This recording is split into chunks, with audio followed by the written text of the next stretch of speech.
Lots of people want to know about the re-grand opening of Notre Dame. So that is the way you say it. Let's start with the basics. Notre Dame. I'm not going to say it that way every time I say it during this show because that might get a little obnoxious. Please don't say Notre Dame. When you're visiting Paris, Notre Dame, do your best. Notre Dame, Our Lady, of course, the infamous, iconic Parisian cathedral.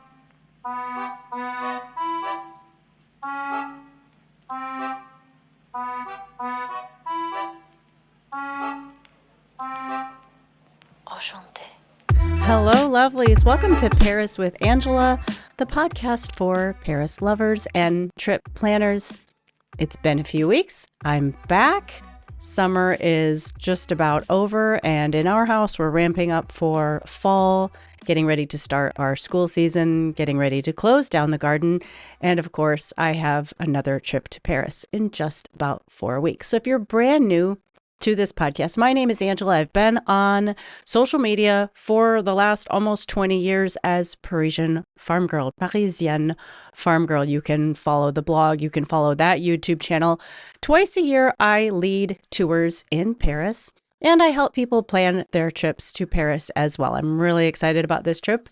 In 4 weeks, I have many YouTube viewers coming with me. And if you're brand new, let me just unpack a little bit what we do.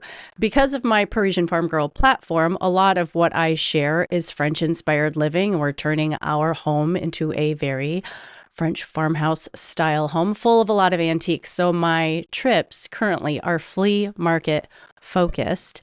In 2025, we've added an extra day to the trip, and we will be experiencing a private cooking class at a cooking school, a wine cave tour, wine tasting, and of course, we always visit 3 flea markets throughout the week because I love to help my guests barter and find those special treasures to take home with them. We visit Giverny, we do little side trips to Versailles and other places, and we have an excellent time.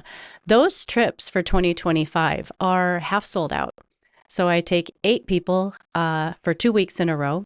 So there are 3 spots left on the cooking copper and cuvee trip. And that's one that will be an extra day where we will do that cooking class and the wine cave tour, etc. And there are 5 spots left for the regular flea market trip. So I would love for you to visit ParisianFarmGirl.com/Paris with Angela and check those trips out if you'd like to grab a girlfriend or a sister and join us. We're going to have a great time. And it's pretty excited that they're almost sold out. We will probably do another trip in October, but that one won't get planned until the April one sells out. So there's 8 spots left in total. I would love to meet you and have you join me. Now, when we're in Paris, we are going to be, of course, enjoying beautiful wines. And one of the sponsors of this podcast is Dry Farm Wines. You can experience Dry Farm Wines today.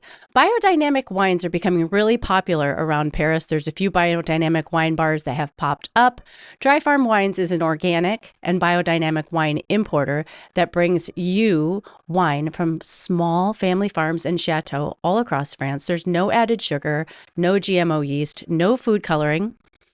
Beautiful wines made in the old-fashioned way. You can try Dry Farm Wines, and when you're a first-time customer, you're going to get an extra bottle for a penny. So you can subscribe and have them shipped to your home every month, or just place a one-time order, get that bottle for a penny. They can't say it's a free bottle because they're not allowed to do that. They charge you a penny for the bottle. Check out dryfarmwines.com/Paris with Angela. I thank you for doing that. They're a major sponsor of the Paris with Angela podcast. Today, I'm going to answer some questions that I have been receiving, mostly via DMs over on Instagram, where you can follow at Parisian Farm Girl.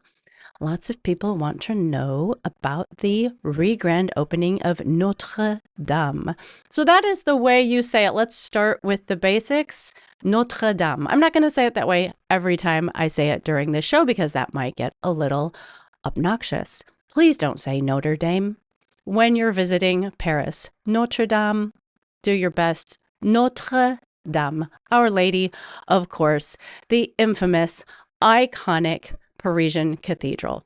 This cathedral is a symbol of Paris, French culture, and global history. It has a huge significance as a religious landmark, and it has stood the test of time, even with its tragedies, for over the last 850 years. If you were like me and you tuned in to watch the catastrophic fire in 2019, you grieved with many people in the world. I remember standing there watching the flames engulf this beautiful cathedral and just saying to the screen, do something, do something. It just felt like nothing was happening, and I sure didn't want to see it crumble. There's so many emotions attached to that day. If you'd like to know more about that day and this beautiful cathedral, then I'd love to make a book recommendation for you. There's a book by Ken Follett called Notre Dame, A Short History of the Meaning of Cathedrals. It is an excellent resource, especially if you are preparing a trip to Paris in December of 2024 for the grand reopening. Notre Dame's construction began in 1163 under the reign of King Louis VII and was completed in 1345. It took 200 years to build, and it became one of the finest examples of French Gothic architecture.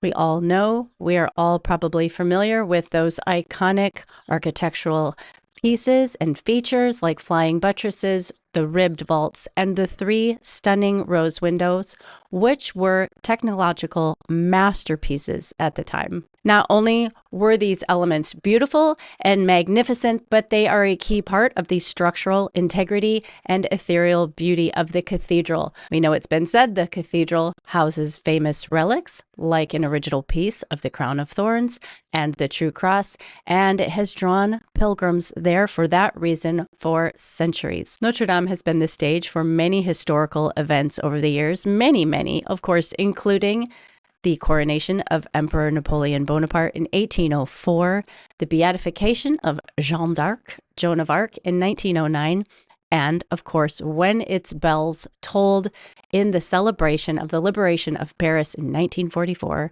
at the close of World War II. The cathedral's near destruction during the French Revolution sparked Victor Hugo's novel, The Hunchback of Notre Dame, and it helped spark a renewal in the interest in preserving the cathedral. So this idea of preserving this amazing site is not new. It dates clear back to Victor Hugo, and he really launched this effort to save this beautiful, beautiful church and monument, and that led to significant restoration in the 19th century. Notre Dame has had a huge cultural impact in art, literature, as I just referenced, and popular culture. You've seen it in movies, you've seen it in book covers, you've seen it in Disney cartoons. This iconic building has captured the imagination of artists and writers worldwide. Notre Dame plays a critical role as a cultural ambassador of Paris to millions of visitors each year. Even with it being closed, everyone's still gathered around it to see what's going on, and it is a UNESCO World Heritage Site.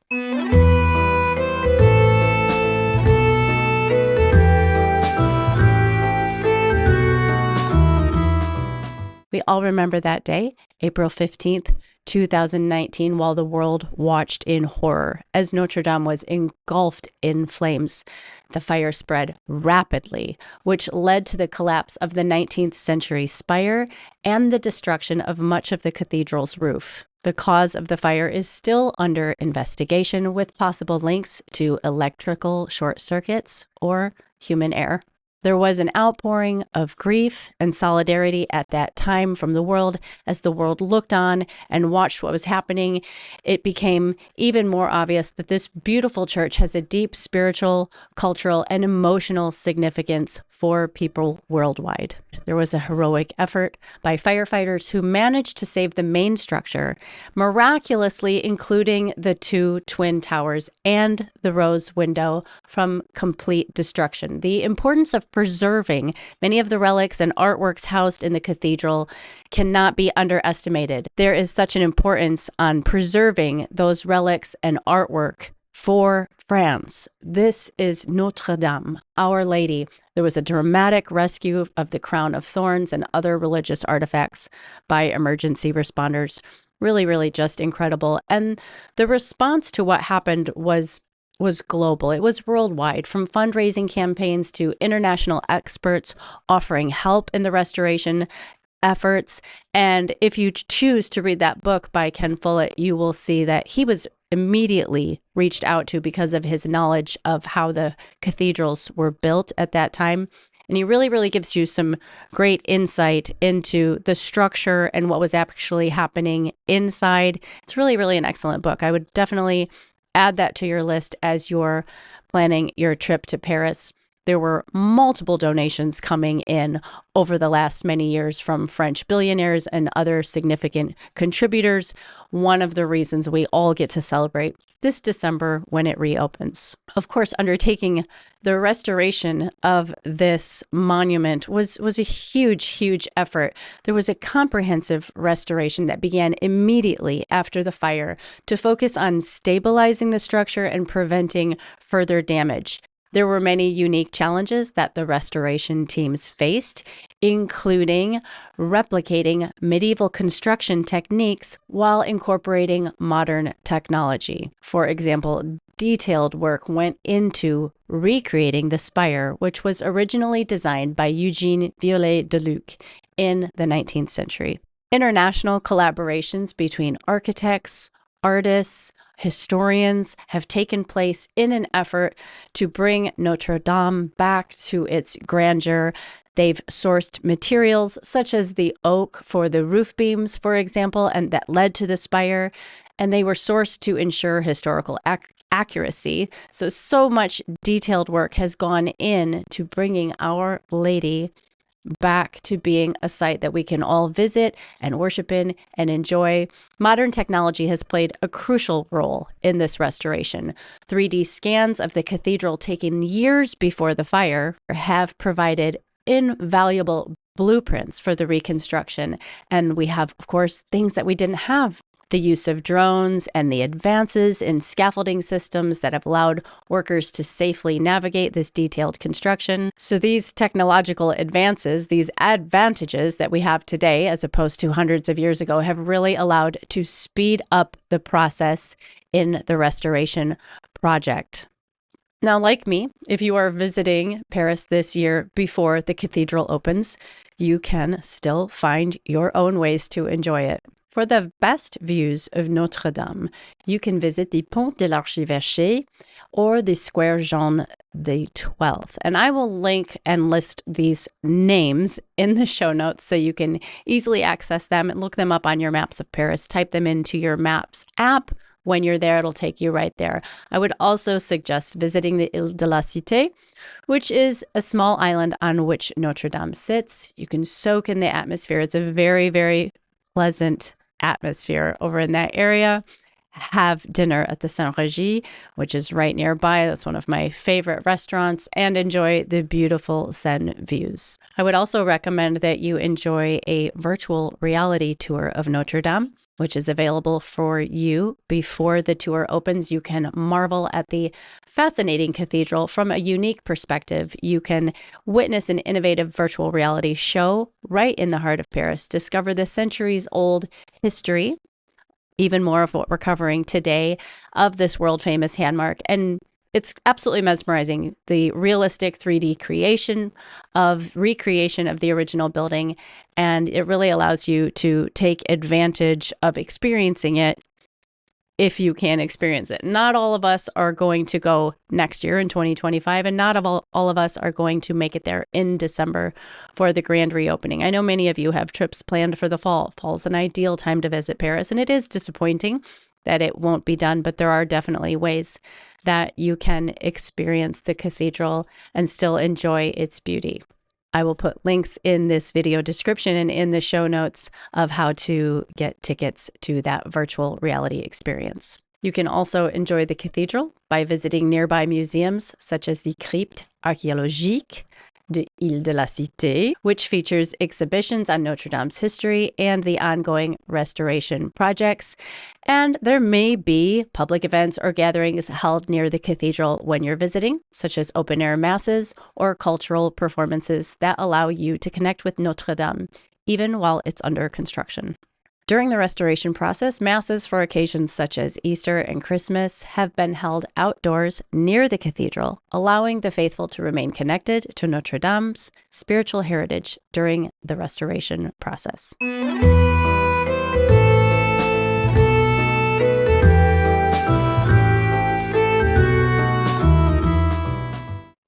And now to the good news. Let's talk about the re-grand opening of Notre Dame. Now, to my knowledge, an exact date has not been scheduled yet. It is scheduled for December 24th, but I'm sure the closer we get, an exact date will come about. This date is going to mark a very anticipated moment in Parisian history, symbolizing years of painstaking reconstruction work. It's not just a reopening, it's a celebration of resilience and revival after that devastating fire of 2019. Notre Dame has become a beacon of hope, and this ceremony is going to honor the monumental effort that went into bringing her back to life. Expect extensive media coverage with live broadcasts if you're not able to attend in person. The event will be a focal point of international interest. It's going to draw all sorts of interest from both religious and secular communities. Religious leaders are expected to attend. The Archbishop of Paris is most likely, I'm assuming, going to lead the ceremonies, starting with a solemn mass dedicated to the restoration. Given Notre Dame's significance as a Catholic landmark, it is said that Pope Francis might attend in person or participate remotely, offering a special blessing for the occasion. President Emmanuel Macron is expected to attend the ceremony given his active involvement in the restoration efforts, and I will link some articles down below so you can read a little bit more about that. Other dignitaries from the French government are going to be there, such as the mayor of Paris, cultural ministers, of course, ambassadors, etc. Artisans, architects, the engineers that played a crucial role in the restoration will be honored at the event, which I think is wonderful. And a special acknowledgement will be made to those craftsmen who recreated the spire, the stained glass, the stonework, as well, and most importantly, I think, those who managed the firefighting efforts in 2019. Perhaps renowned French musicians or choirs such as the Orchestre de Paris or the Maîtresse Notre Dame de Paris choir could perform during the ceremony. I think that would add like a really beautiful cultural element to that. I think music is going to be key. The event will likely be a Catholic Mass, as I said, held by the Archbishop of Paris, including prayers of thanksgiving, dedications, and a rededication of the cathedral to the Virgin Mary. So you can expect readings from Scripture. There will be a formal blessing of the cathedral. There will be an inauguration of the spire. And something I'm looking forward to, because I love a good pealing bell, is the bell ringing. One of the most anticipated moments will be the ringing of the cathedral's bells, which will sound throughout Paris. The bells of Notre Dame are famous, with Emmanuel, the great bell in the South Tower, being one of the largest in Europe. The sound of the bells is going to be a powerful symbol of Notre Dame's return to life. And that is the part of the ceremony that I am most excited about. For those of you who will be in Paris but are unable to attend the ceremony, that's most of us, I'm assuming, there are going to be large screens set up for open air viewing in the square in front of Notre Dame, which is called the Parvis de Notre Dame. This is so the public can watch the event, and I would expect thousands to gather there to turn the reopening into a citywide celebration. For those of us globally, the event will be broadcast live streamed all over the world. Virtual participation options will allow people from all over the world to witness this event in real time, reinforcing Notre Dame's place as a symbol of global unity and heritage. I would also expect souvenirs and commemorations. The reopening might be marked by special commemorative items such as coins, stamps, which I think is cool, and even special replicas of the cathedral. These will be available both for purchase at the event and through official Notre Dame channels. As evening falls, it is said that a special lighting ceremony may take place to showcase some of the restored facade and the spire of Notre Dame. The cathedral could be illuminated with a spectacular display celebrating its renewed grandeur. So stick around, tune in all day. Following the official ceremony, there may be public concerts, exhibitions, and performances in the days and the weeks after the reopening. So if you can't be in Paris that week, don't worry. I'm sure lots will be happening for you to participate in and enjoy. And at the very least, attend Mass on a Sunday morning. If you visit the cathedral, remember that it is a place of worship. I think it's very, very polite to remember that people are there to worship, and it holds a different significance for each of us who visit. If you do visit in person, I think it's beautiful to visit in the morning when crowds are low, and take advantage of the surrounding areas while you're there. It's a wonderful opportunity for you to visit another church, Sainte-Chapelle, or the Conciergerie, which is where Marie Antoinette was held before her execution. It's a fantastic neighborhood right where Notre Dame is. There's plenty to do right there. So allow yourself plenty of time to explore and really get a pulse on the community in that part of Paris. Notre Dame has had an incredible journey for almost 1,000 years, from its medieval origins to its upcoming grand opening in December of 2024. I encourage you to plan your visit to Paris and experience Notre Dame for yourself, whether it's in person at or after the grand opening, or via that virtual reality tour, or simply enjoying the neighborhood and watch the progress of the restoration as it continues this fall. If there's any way that I can help you plan your time in Paris, you can check the link below. There's a link to my calendar and you can book an appointment with me. Of course, I'd love to have you come on one of my trips, but I thank you for tuning in to this episode. I'm happy to be back after a few weeks break. This is Paris with Angela, the podcast for Paris lovers and trip planners, and I will see you all again very soon. À bientôt.